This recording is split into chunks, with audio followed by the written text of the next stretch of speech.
Greetings, beautiful viewers. This is Smitten. Welcome to How to Fail at Smite, my original Smite series where I pick up a new god for the first time and poke fun at how I play so that both of us can learn from my mistakes. Episode 18, Thor. Yes, my friends, this is how the game started off. My lane mate DCing, which is okay, but Freya was having connection issues throughout the whole game. And to make matters worse, I'm up against the seriously overpowered lane combo of Fenrir and Aphrodite. I make an attempt to be as threatening as possible while we're all still level 1 with Berserker's Barrage, but immediately regret it as Fonro follows me down the lane with Brutalize. My health pot is doing quite a bit to help me regain some health, and I move forward to swing on some archers. I refuse to be zoned out of solo experience, but I am immediately surprised by Aphrodite's choice of a first ability. Despite being down to a third of my health, I move forward. But what is Fenrir doing pacing? I realize that his Brutalize is off cooldown and turn to pull him towards my tower and archers, hoping that I can at least scare him off. I'm in a lot of trouble. I'm one Brutalize away from death, my lane mate has yet to reconnect, and I bought 2 mana pots instead of 2 health pots. But I'm stubborn and not so easily discouraged from getting my critical early golden experience. As the front line of their minion wave breached tower range, I move forward to take a few swings, but thankfully I don't stop moving and Aphrodite misses her stun on me. And I decide to celebrate my successful juke by growing a pair. I know I'm going to die, but I'm going to die like a man! Real men miss their tectonic rifts and allow their opponents to pick up first blood. Chapter 1, Disorientated. Not only have I returned, but my lane mate is back as well. She's super squishy at level 1 and only has 1 ability, and I've had my confidence knocked down a peg or two and let Fonro and Aphrodite push up the lane. We backpedal timidly until our front line has once again reached the tower range and move forward to work at the minions. Freya moves forward to hit the archers, but Fenrir leaps in and snatches me up in his ult. But why me? Freya would surely be the easier target in that situation. I'm so confused by the situation that I use my teleport in the wrong direction. After an embarrassing miss with my rift, all I can do is sit back and allow Fenrir to squash me to death. Chapter 2. Why me? I'm back in lane and as feisty as ever, and a little salty over how the game has gone so far, so I lay down my rift to stun Fenrir. I display symptoms of short-term memory loss as I move forward to whack some minions as Fenrir circles around them, but as I turn and run away, I get stunned by his leap and his Brutalize follows me into tower range. Now, I'm not a pro by any stretch of the word, but Freya is at half health and is level 3. Why not nom on her for an easy kill? I pace back and forth within the safety of my tower, letting my health pot tick away while I contemplate this perplexing situation. Maybe I kicked his baby in a previous life. Maybe he accidentally targeted me.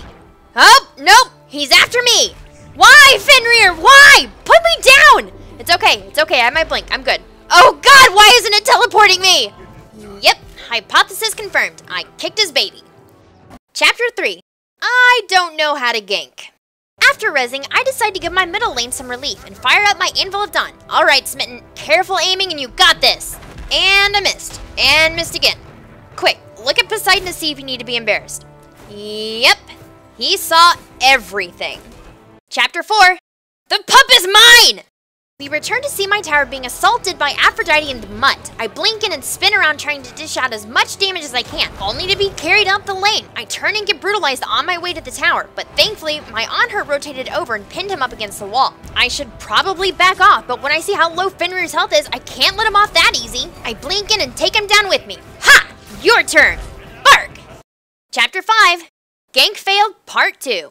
I'm ready to make my first trip to left lane for a gank to be a memorable one. As I wait for Fenrir, Aphrodite, and Ymir to move closer up the lane, Odin calls out for the attack and I charge up my hammer. I take my time to aim and launch in, successfully stunning Aphrodite and Ymir. Uh-oh, Ymir is using his ult. Should I use my hammer to blink away from the damage? Never!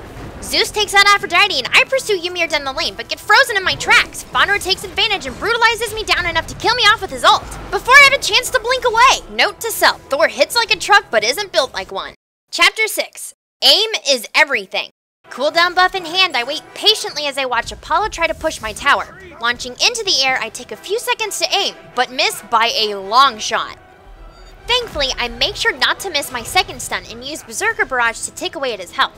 Apollo moves backwards, but Mjolnir's might not only hit him on the outbound, but critically hit him on the backswing. I've got this kill in the bag if I could only get one more swing in. And there he goes.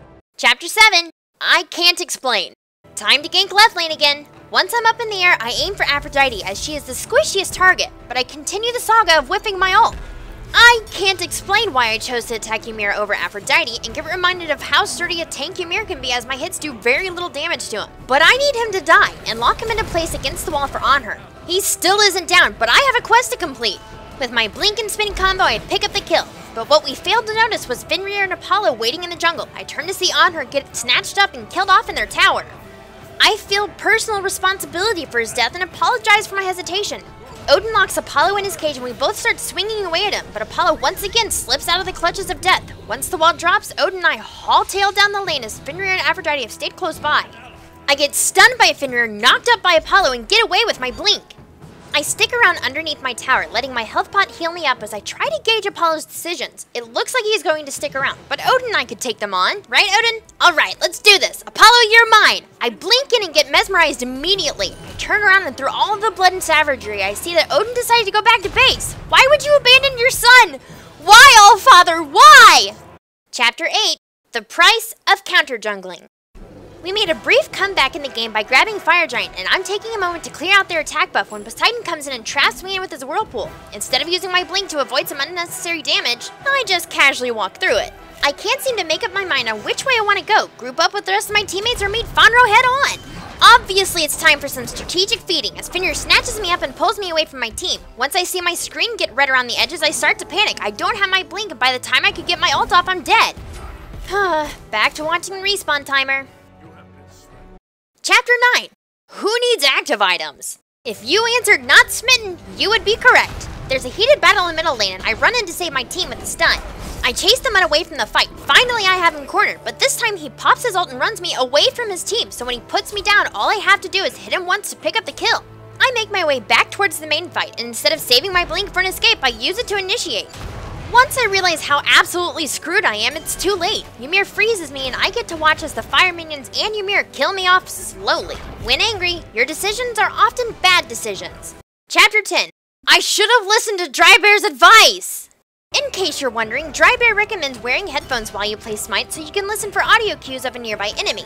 If I had my headphones on, I would have realized that the enemy team just took down Gold Fury, and I was pushing up the lane that was closest to it. I turn to haul hammer down the lane, but the giant beast picks me up and carries me towards his pack. The game ends with the deicide and they take down our Minotaur unopposed. A good game to my allies and a good game and well played to the enemy team. Freya was apologizing throughout the entire game for her bad connection and constant DCs, so I couldn't really be upset about it. Besides, I've recorded over 6 games of Thor gameplay and this was the only one that warranted a fail video. I have to be honest, I actually love playing Thor. There's something about hitting things with that hammer that is just so satisfying. He's a beast in team fights, and if you can aim better than I do, you'll have no problem landing his ult or his stun. This is the first physical melee god that I've actually really enjoyed playing. I know, the world is gonna end. Smitten likes a physical melee.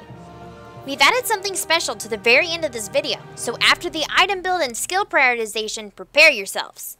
And now for the juicy bits. Thor's skill prioritization is pretty straightforward. His passive is Warrior's Madness, giving him a stack of 15 physical power for each enemy god within 30 feet of him with a max of 3 stacks or 45 physical power. This gives him an edge in teamfights, especially early game teamfights. His first ability is Mjolnir's Attunement, a line attack which deals double damage on the return if you've hit the enemy on the outbound shot. Activate it whilst it's traveling and blink to the hammer, allowing for an escape or an initiation. It deals 50 to 210 physical damage scaled by 30% of your physical power. Throw a point into this at level 2 and max at second. Tectonic Rift is the second ability, which creates a wall and stuns any opponent it hits for 0.8 to 1.6 seconds. The wall itself lasts for 4 seconds. Throw a point into this at level 3 and max at last. Berserker Barrage is his third ability, giving him an AoE attack that deals 20 to 100 physical damage scaled by 45% of your physical power, taking 5 times in 2 seconds. While active, Thor is immune to knockups and slows. Throw a point into level 1 and max it first. His ultimate is Anvil of Dawn. Thor ignites his afterburners and leaps skyward, able to target an area and dealing 150 to 350 physical damage scaled by 120% of his physical power, and stunning opponents for 1.5 seconds. Throw a point into this at level 5 and level it whenever it's available, except maybe level 9, which you could opt to spend the point in Berserker Barrage before throwing your next point into Anvil. And now on to the item build. Note that this is a general build and all builds shift depending upon the game in question. Start off with Warrior's Tabby and then pick up Voidblade, which provides excellent physical defense and penetration. Follow that up with Jotun's Wrath to reduce those pesky cooldowns and keep your burst damage up. A Thor without his abilities isn't very scary, now is he? Next up, you can collect either Titan's Bane or Executioner. Titan's Bane if you want raw penetration, and Executioner for a decent stacking bonus. However, Thor generally initiates with an ability and follows it up with an ability, ignoring basic attacks completely.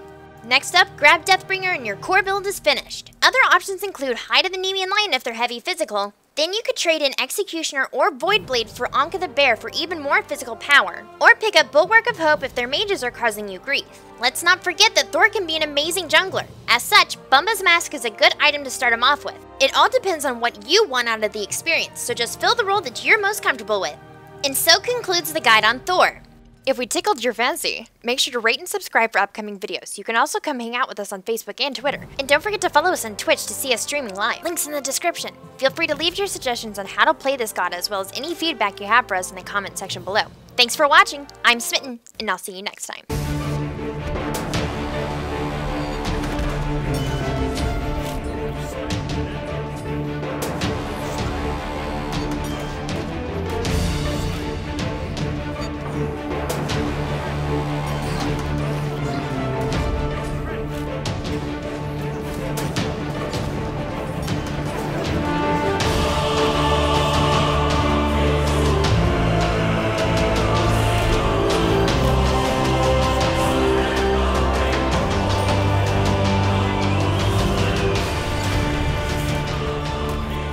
Good game.